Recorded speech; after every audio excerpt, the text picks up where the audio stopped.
c'est après Actes des Apôtres. Après Actes des Apôtres. Parce que je suis en train de voir. Rappelle-le. Sur la place.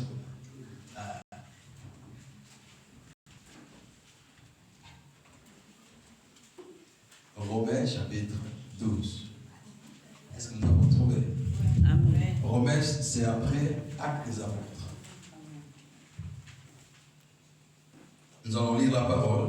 Nous écoutons notre papa Léon. Il va nous faire la lecture. Chapitre 12. Nous lisons premier verset. Romains chapitre 12, du 1er au 8e verset. Nous lisons la parole de Dieu. Amen.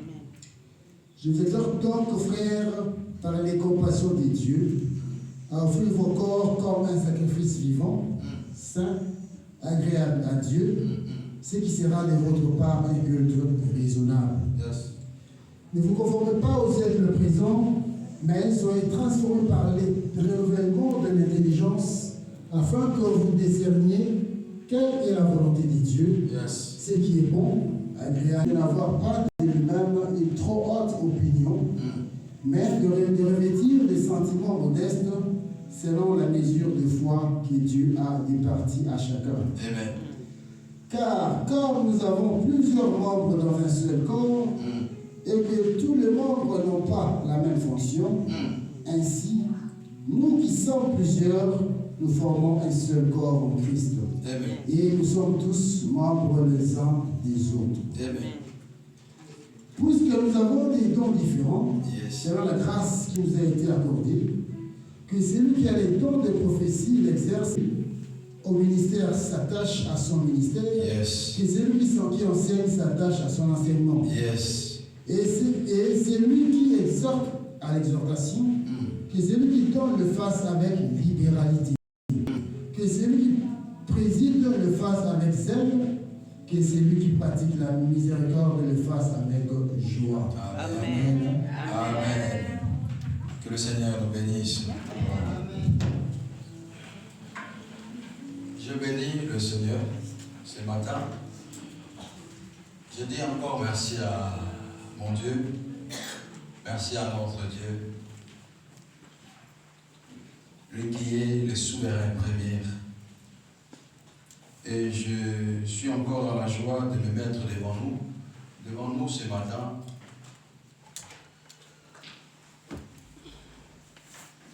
Et je sais que le Seigneur seul nous parle. Ce thème qui est intitulé, c'était quoi le thème encore?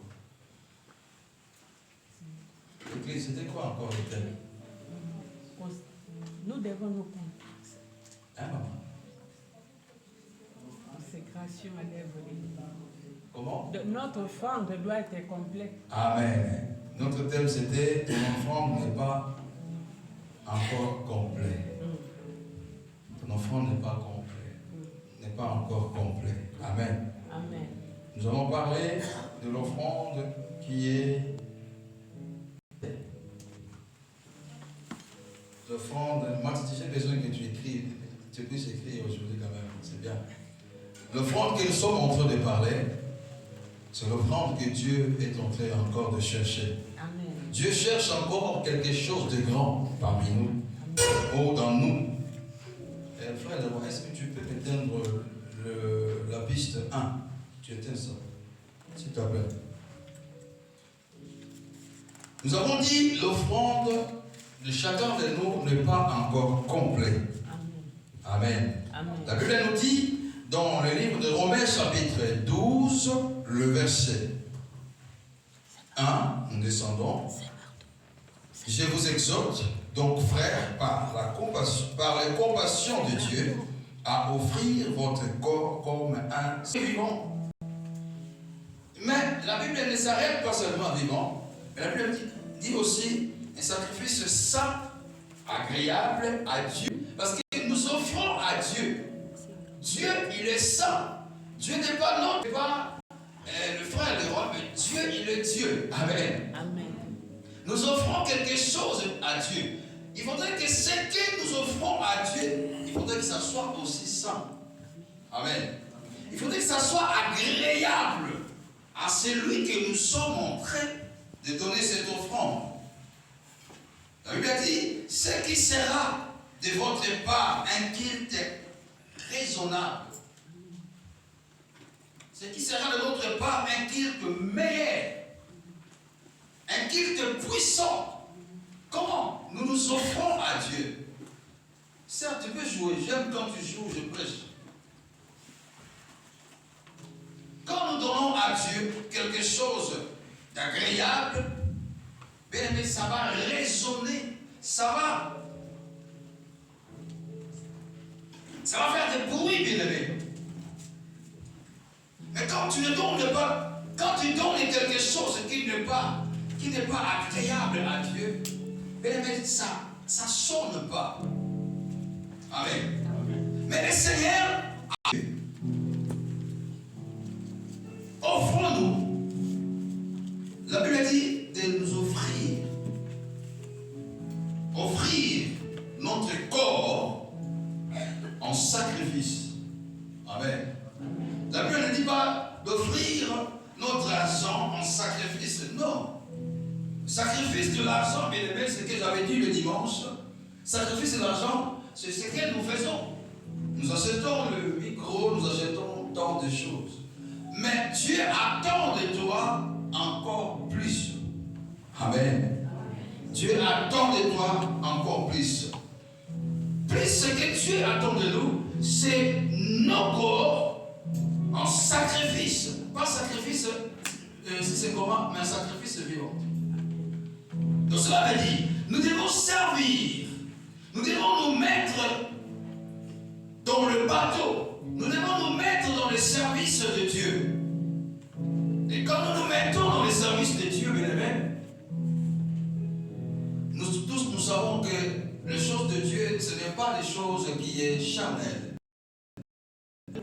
Quand on sert Dieu, Dieu, c'est un être qui est spirituel. C'est un esprit. C'est un esprit. L'esprit que tu as aujourd'hui, tu l'as reçu de Dieu. Amen.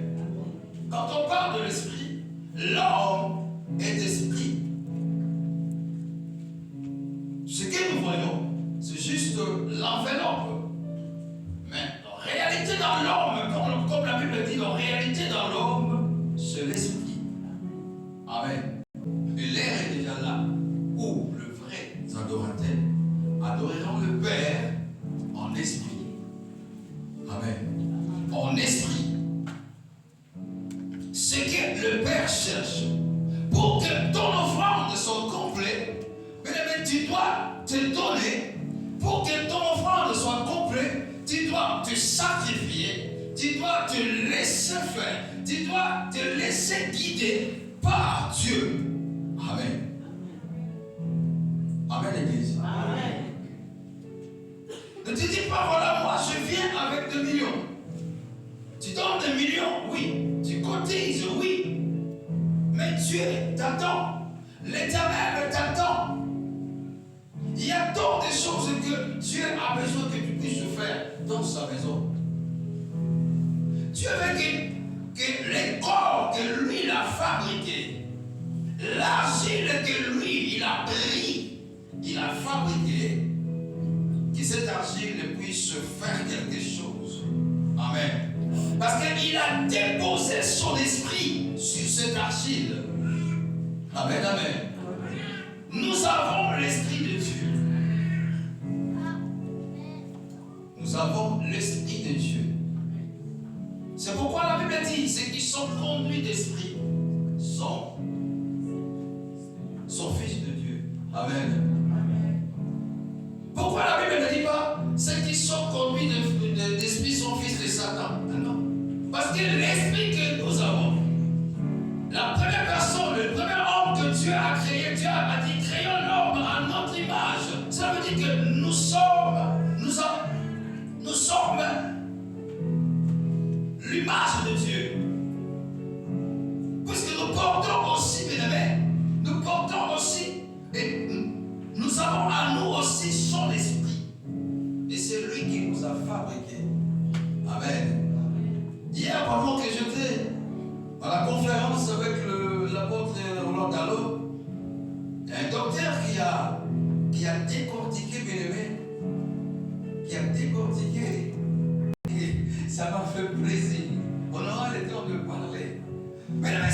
c'était puissant. C'était puissant. Même le pasteur qui s'était connecté de nombreux.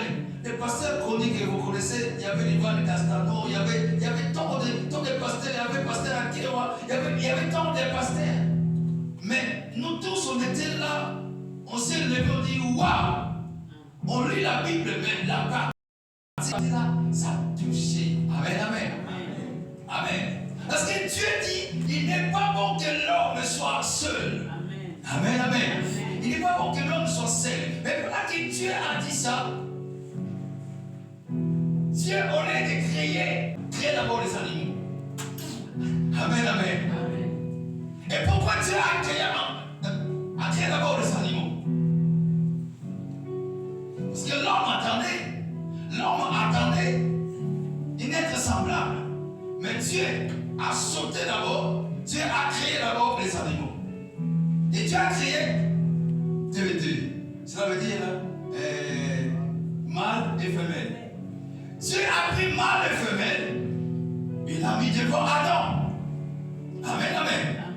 Il a mis mâle et femelle devant Adam. Mais c'était pour montrer à l'homme. C'était pour montrer à l'homme. Parce que l'homme devait voir que moi je suis seul. Mais comment ils sont nés? Mais comment ils vivent? Mais comment ils sont? Dieu a mis d'abord mâle et femelle comme animaux, juste pour montrer à l'homme. Amen. Comment il va vivre? Comment il va vivre? L'homme ne savait pas comment. L'autre va venir, il ne savait pas. Dieu n'a pas encore pris l'argile pour créer la femme. Amen. Mais la femme est sortie de l'homme. Amen. Amen. La femme est sortie de l'homme. Dieu a montré sa puissance. Dieu a montré sa capacité. Donc, un être qui est sorti de l'homme, bien-aimé, c'est une personne qu'on appelle une personne puissante. Amen. Une personne de révélation.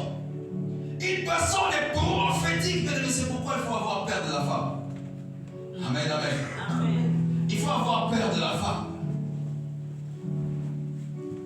Il faut respecter la femme. Amen. La femme, c'est une être puissante. Amen, amen. Amen, amen. Amen. Les papas, amen. Les rois, amen. Papa, les rois, amen. Les femmes sont dangereuses. Amen. Elle m'a serré rigole. Gloire à Dieu.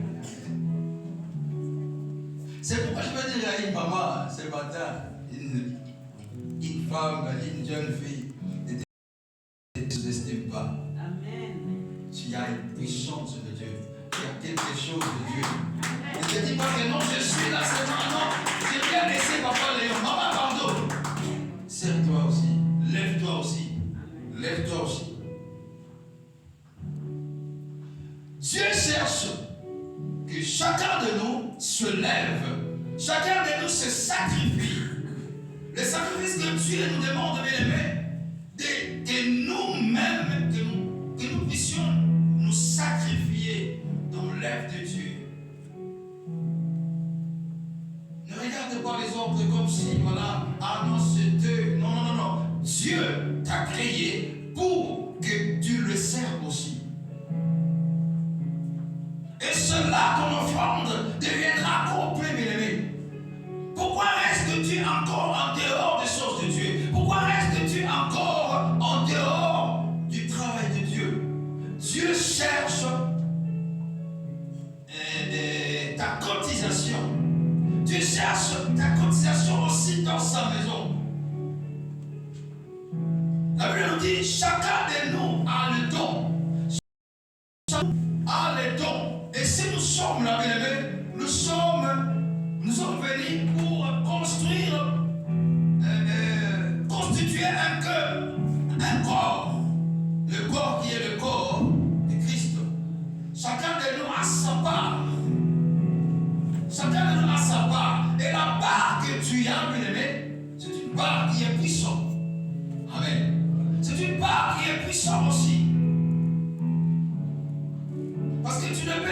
pousser un brouette avec un bras. Non. Il faudrait deux. Il faudrait deux.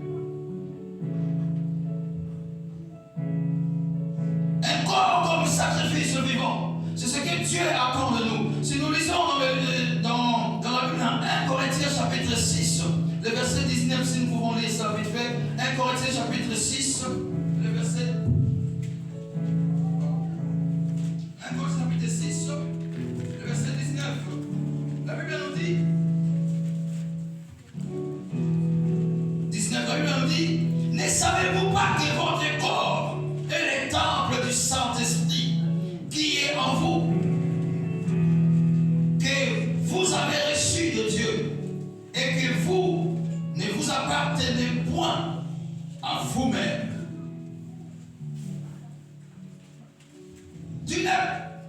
Tu n'es pas toi. Tu n'es pas toi, bien-aimé. Parce que notre corps est le temple du Saint-Esprit. L'Esprit, c'est l'Esprit de Dieu. Donc Dieu habite dans nous. Tu n'es pas toi, tu n'es plus toi, bien-aimé. Donc tu dois faire les choses de l'Esprit. C'est pourquoi il nous dit dans Romains chapitre 12, le verset choses de Dieu. Sacrifions-nous pour l'œuvre de Dieu. C'est dans le sacrifice, bien-aimé, que nous avons de bonnes choses. Bien-aimé, cela, tu auras un résultat, ou un résultat positif. Amen. Mais quand tu ne sais pas te sacrifier, bien-aimé, tu vas toujours, comme on dit, tu vas rompre. Tu vas rompre. On se sacrifie nous tous. Mais le sacrifice que nous avons besoin, bien-aimé, nous devons nous sacrifier, que ce soit un sacrifice qui sera agréable à Dieu. Et quelqu'un qui se sacrifie dans la maison de Dieu, quelqu'un qui se sacrifie pour les choses de Dieu, il doit aussi, bien-aimé, être sanctifié. Amen. La sanctification, pour nous, les enfants de Dieu, pour nous qui cherchons Dieu, c'est aussi très important. La Bible nous dit de ne pas nous conformer au siècle présent. Siècle présent, bien-aimé, il y a beaucoup de choses qui nous distraient, bien-aimé, qui nous empêchent de venir à l'église, qui nous empêchent de servir Dieu, qui nous empêchent de nous sacrifier. Nous, les parents, nous nous sacrifions pour nos enfants. Un papa, une maman peut accepter, bien-aimé, que lui ou elle, qu'il monte un pantalon ou un pagne, mais sa fille ait le basket ou le sac à dos pour aller à l'école. Amen. Amen, amen. Amen. Et mais c'est un sacrifice. Là, c'est le sacrifice d'un parent pour les enfants. Dieu lui-même s'est sacrifié aux hommes.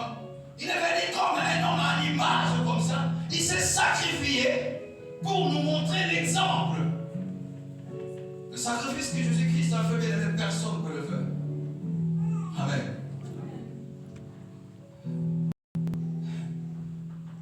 Comme l'apôtre Gallo qui disait, il dit, mais, je n'ai pas quelqu'un qu'on va le tuer, et il y a Pierre qui le défend. Il lui dit, loin de moi, Satan. Il pouvait dire que, ah Pierre, tu as bien fait de me défendre. Mais lui, il voulait aller jusqu'au sacrifice. Il voulait aller jusque là où c'était sa destination. Quelle est ta destination aujourd'hui, bien-aimé?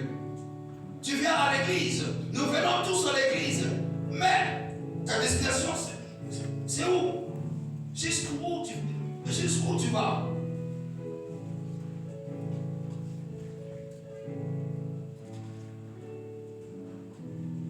Dans le livre livre de Philippiens, la Bible nous dit que